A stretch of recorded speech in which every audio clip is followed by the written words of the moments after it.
Fecioară Maică Maria, stăpână împărăteasă, pre tine te fericim. Curată fiică din Adam, parfum de floare aleasă, pre tine te fericim. Aleasă fiică de împărat, Fecioară nenuntită,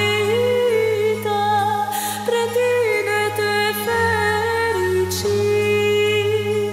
Smerenia te-a ridicat și te-a făcut slăvită, pre tine te fericim.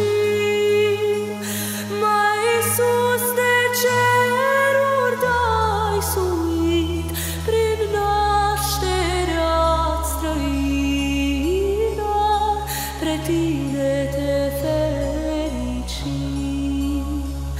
Pe heruvimi ai covârșit, în cinste și lumină, pre tine te fericim.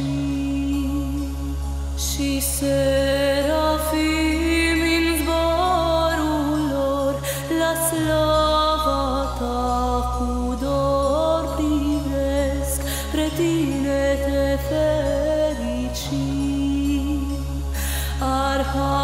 Arhanghelii și ceata lor, de frumusețea ta doresc, pre tine te fericim.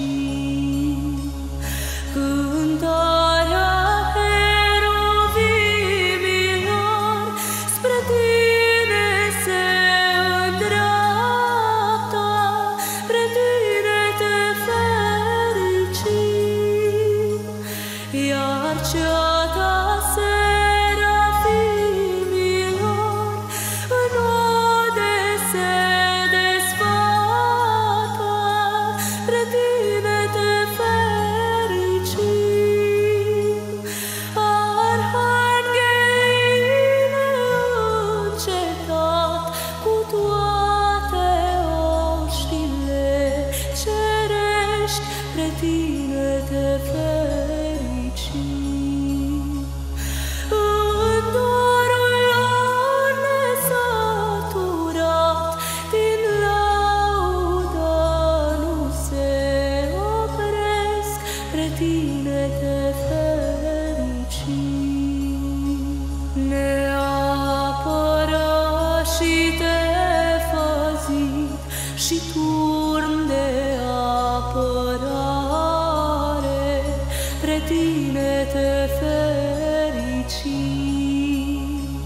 Și călăuza celora ce-n tine și-au scăpare, pre tine